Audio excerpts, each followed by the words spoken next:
Good day, ladies and gentlemen. I'm going to discuss with you Unit 4, which is logistics. The learning outcomes are the following. Appreciate the importance of these processes in the industry. Identify the important processes in logistics. Relate the importance of logistics in hospitality industry. Logistics is defined as refers to the overall process of managing how resources are acquired, stored, and transported to their final destination. Logistics management involves identifying prospective distributors and suppliers and determining their effectiveness and accessibility. Also, the other definitions of logistics refers to the movement of goods from point A to point B, which entails two functions: transportation and warehousing. The overall supply chain is a network of businesses and organizations working in a sequence of processes, including logistics to produce and distribute goods. Also, logistics coordinates the movement and storage of resources such as goods, equipment, and inventory. For manufacturers, logistics starts with the incoming supply of raw materials and carries through the delivery of finished products to customers. At this point, I'm going to present to you the top 5 third-party logistics provider according to Armstrong & Associates, top 50 U.S. third-party logistics providers as of April 2018. Number 1, we have C.H. Robinson with a gross logistics revenue of 14,869 million.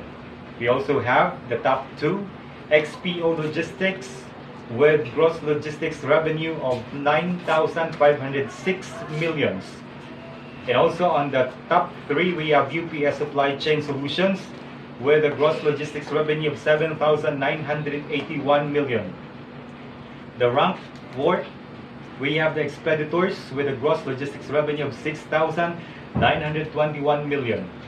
On the rank 5, JB Hunt with a gross logistics revenue of 6,828 million.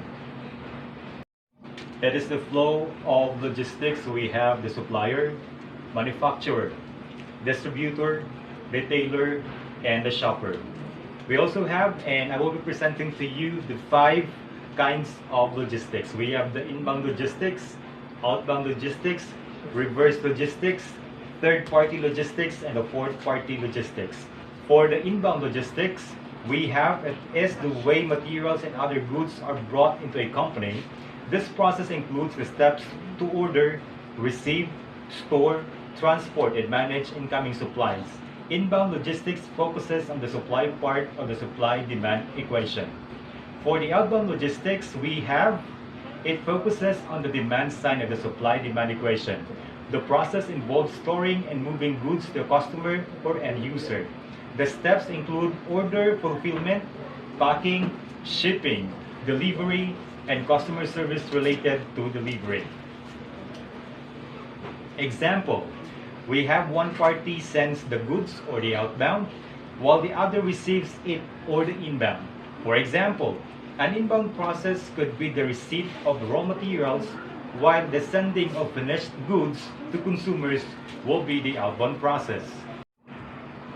For the reverse logistics, it is the type of supply chain management that moves goods from customers back to the sellers or manufacturers. Once a customer receives a product, processes such as returns or recycling require reverse logistics. It starts at the end consumer, moving backward through the supply chain to the distributor or from the distributor to the manufacturer. Reverse logistics can also include processes where the end consumer is responsible for the final disposal of the product, including recycling, refurbishing, or resale. Examples are the following. H&M accepts used clothing at all their stores nationwide. The clothes can be any condition or brand, and H&M will use the clothing they've collected to create an all-recycled clothing line. This type of reverse logistics chains allows all types of consumers to get involved with the brand, even if they didn't purchase their garment from H&M. We're moving on to the third-party logistics. Third-party logistics, or 3PL, is used interchangeably with fulfillment warehouse and fulfillment center. Companies that provide third-party logistics services offer many of the same services as order fulfillment companies.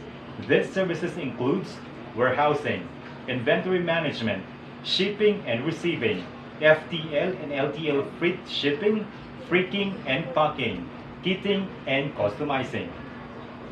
And we have the fourth party logistics. Fourth party logistics, also known as 4PL, is an operational model in which a business outsources its entire supply chain management and logistics to one external service provider. Unlike a third party provider, which oversees part of supply chain operations for a business, a 4PL provider is usually the single point contact for supply chain management. This provider has a broader scope of responsibilities that include managing resources, technology, and infrastructure, and providing strategic insights and management. Example, we have in a farm to grocery store example.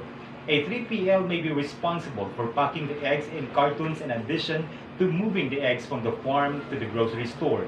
In this case, the 4PL may manage the communication with the farmer to produce more eggs as the grocery store's inventory decreases. Okay, now let's move on to the next subtopic, which is the inventory. Inventory refers to the products, materials, or supplies stored inside a warehouse prior to production, shipping, or selling. Inventory is an important part of making sales and generating a profit, and it should be managed efficiently to ensure an optimal supply chain. The key components of inventory management principles. First is the developing inventory policy as it relates to targeted customer service levels. The next is planning inventory based on demand patterns and production schedules. The third one is controlling inventory through systematic reviews, adjustment, transfer, and cycle count. So here is the functions of inventory. Buffer inventory, lot size inventory, pipeline inventory, decoupling inventory, and anticipation inventory. For buffer inventory, the buffer inventory is also known as safety stock, supply chain safety net, or contingency stock.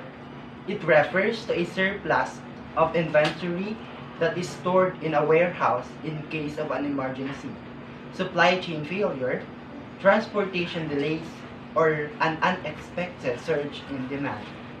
The amount of buffer inventory you decide to store can be based on the type of product you sell, average production lead times, and historical inventory and order trends. Lot size inventory. In the stock market, lot size refers to the number of shares you buy in one transaction.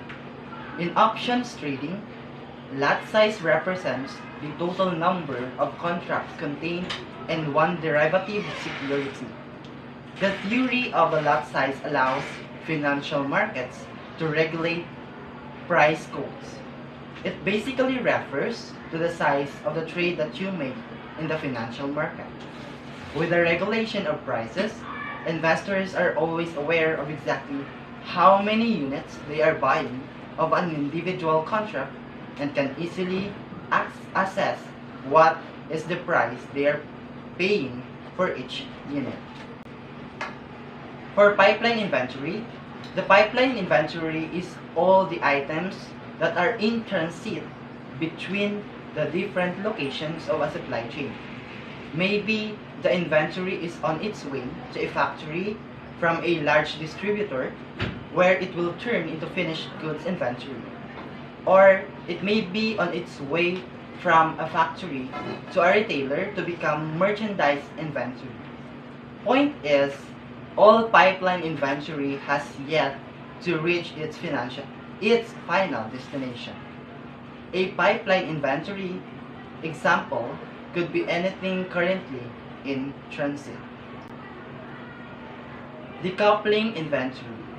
Decoupling inventory is the term used when product manufacturers set aside extra raw materials or work in progress items for all or some stages in a production line, so that a low stock situation or breakdown at one stage doesn't slow or stop operations. Companies may also selectively stock up on maintenance, repair and operating, MRO, or the goods critical for production. The anticipation inventory. Anticipation inventory or speculation inventory refers to extra finished products or raw materials a business purchases to meet an anticipated jump in demand. Think of a retailer increasing its stock of paper and crayons in late summer to prepare for back-to-school sales, or a candy maker buying extra chocolate for before Valentine's Day. Businesses also use anticipation inventory to hedge against expected bumps in prices or shortages of raw materials or components.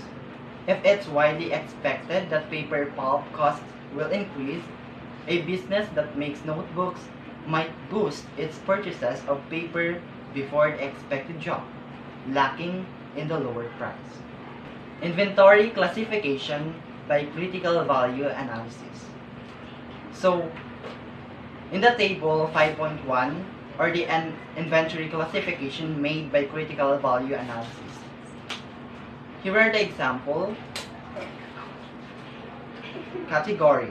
Number 1 is the top priority. And item features, no stock out, critical items.